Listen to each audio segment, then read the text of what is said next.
Ang sasalaysay ko ay kung paano ako iniligaw ng wikang Ingles bilang manunulat at propesor at paano ko natuklasan ang aking sarili bilang Pilipinong manunulat. Nag-aral ako sa panahon na Ingles ang wikang umiiral sa akademya sa Pilipinas. At ito ang wikang de prestigyo para sa mga nag-aambisyong maging manunulat. Ngayon, ang mga publikasyong naglalathala ng mga akda ay mga publikasyong pawang Ingles ang ginagamit. At sa dahilan ito, kinailangan kong magpakadalubhasa sa wikang Ingles. Sa Universidad ng Santo Tomas, ang kursong pinasok ko ay journalism na sa pagkaintindi ko ay magagamit ko sa pag-aaral ng malikhaing pagsulat. Sa mga publikasyong naglalathala ng mga malikhaing pagsulat, kinailangan kong Ingles ang maging wikang medium ng aking mga akda. Ang naging resulta ng aking pag-aaral ay pagkahubog ng aking kamalayan ayon sa wikang Ingles. Mababa ang pagtingin noon sa mga akdang nakasulat sa wikang Tagalog. Tulad ng publikasyong Liwayway na siya naglalathala ng mga nobela, tula at kwento sa wikang Tagalog. Ngayon, ang mga textbook na ginagamit namin sa pag-aaral ng malikhaing pagsulat ay mga textbook na ginagamit ng mga Amerikano sa mga universidad sa Amerika, tulad ng Understanding Poetry o Understanding Fiction. Sa makatwid, ang mga akdang aming pinag-aaralan ay mga akda na sinulat ng mga taga-kanluran at ang pamantayan para sa mahusay na pagsulat ay sinasagisag nitong mga akdang aming pinag-aaralan. May isang kurso sa departamento ng kolehiyong kinapapalooban ko na nagtuturo ng panitikan ng Pilipinas. Pero bilang isang manunulat na ang pinaghahandaan ay ang pagiging manunulat sa wikang Ingles, hindi ko itinuring na kailangan kong pumasok sa kursong ito dahil unang-una yung profesor ay galing sa surian ng wikang pambansa at sa tingin ko posibleng ang maging paksain ng mga pagtuturo niya ay mga akdang nasa wikang Tagalog. At yun ay hindi ko itinuring na isang kakulangan para sa isang manunulat na ang pinaghahandaan ay ang pagiging manunulat sa wikang Ingles. Makatapos ako makagraduate sa Universidad ng Santo Tomas, nagkaroon ako ng pagkakataong makapunta sa Estados Unidos. Nakatanggap ako ng Fulbright grant at yun ang nagdala sa akin sa Indiana University. Doon, ang kursong kinuha ko ay Comparative Literature. Sa makatwid, mga akdang sinulat sa labas ng Pilipinas ang paksain ng mga kursong aking pinag-aralan. Sa Indiana University, mayroong mga estudyante na nagproyekto na ipakilala yung mga panitikang hindi pag-aanong kilala ng mga Amerikano, matatawag nating minority literatures. Ang mga kasama kong nag-aaral ng comparative literature mula sa Asia ay gumagamit ng kanilang sariling wika bilang paksain ng kanilang pinag-aaralang inuulat na panitikan. Ngayon, nagsusulat din sila pero sa wikang katutubo. Noon ako nagsimulang mag-isip, bakit ako, isang Pilipino, ay gumagamit ng wikang Ingles upang maging isang mahusay na manunulat? Anong magagawa ko bilang isang manunulat na gumagamit ng Ingles kung ako'y itatabi sa mga kabataang manunulat sa Amerika at sa Inglaterra na gumagamit ng wikang Ingles sa kanilang mga akda? Sa hanay ng mga estudyanteng nag-aaral ng comparative literature, merong proyekto sila na tinawag nilang Babel. Itong Babel ay isang programa na magpapakilala sa mga tinawag ko kaninang minority literatures. Inambitahan ako magsalita at nagpaunlak ako. Pero nang ako'y magsimulang manaliksik para sa mga akdang aking ipapakilala, na kilala ko na wala akong alam sa katutubong panitikan ng Pilipinas. Kasi nga, hindi ko pinag-aralan yung kursong itinuturo sa UST. Tinignan ko yung mga aktang Tagalog na nasa aklata ng Indiana University. At ang mga ito ay mga akdang hindi ko itinuring na moderno, hindi napapanahon. Sa panahong yon, hindi ko pa na uunawaan kung ano ang dahilan at magkaiba ang naging takbo ng panitikan sa kanluran at panitikan sa Pilipinas.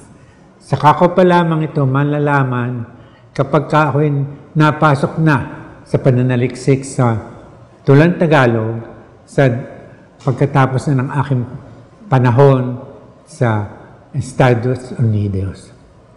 Natuklasan ko sa pamamagitan ng pananaliksik ko sa Tulang Tagalog kung bakit magkaiba ang naging development ng panulaan sa kanluran at sa panulaan sa Pilipinas. Ang dahilan ay may kinalaman sa anyo ng ekonomiya na humubog sa mga akdang pampanitikan. Kapitalista ang umiiral na ekonomiya sa kanluran at ang pagsusulat ay umayon sa pagpasok ng kapitalistang kultura. Sa Pilipinas, hindi pa nangyayari ang ganong pagbabago na likha ng bagong ekonomiyang dala ng kapitalismo. Sa makatuwid, wala akong nalalaman tungkol sa katutubong panitikan ng Pilipinas dahil hindi ko ito pinag-aralan sa UST. At dahil lang ito, yung pagsang-ayon ko sa pagsasalita sa Babel ay aking binawi. Pagkaraan noon, naisip ko, kailangan kong lumikha ng mga tula na umaayon sa tradisyon ng pagtula sa kanluran. Yung tinatawag na modernong panulaan. Inaakala ko na yung aking mga tula ay siyang magiging palatandaan na ang Pilipinas ay sabay sa kanluran sa pagdevelop ng panulaang moderno. Ang mga tulang Tagalog, at ito ay matutuklasan ko lamang sa pananaliksik ko pagkatapos kong makabalik sa Pilipinas, ay mga tula na likha ng isang panahong ang Pilipinas ay nasa ilalim ng kolonyalismong Espanyol at hindi pa naaabot ng kapitalistang kultura.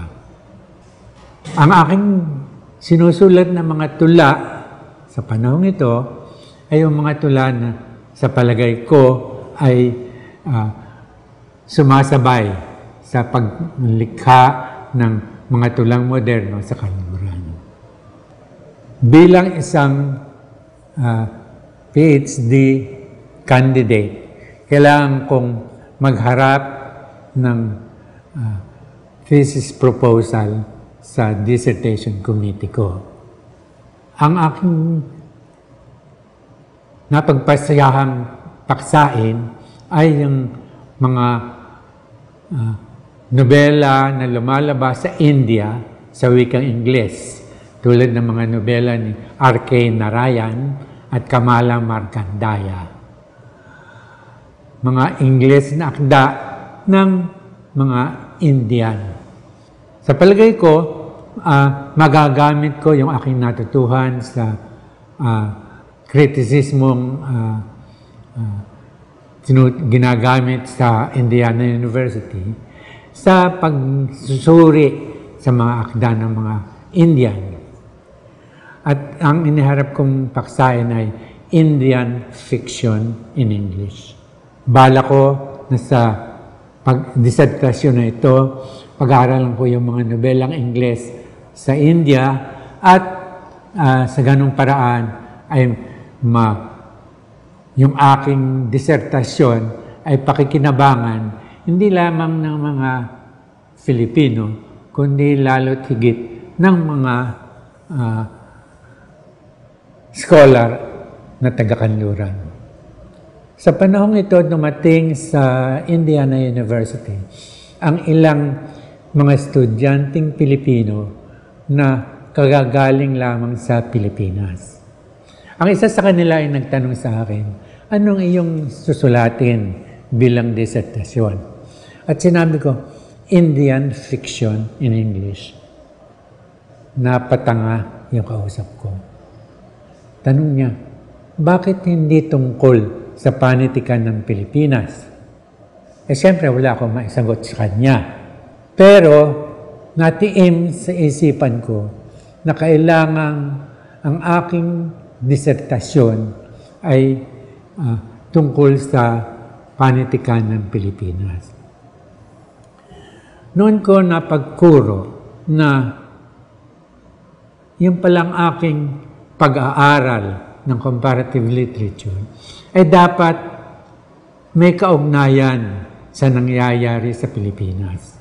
Sa dekada 60, nagsimula nang magkaroon ng kilusan ng mga kabataan na iginigiit ang ideolohiya ng nasyonalismo.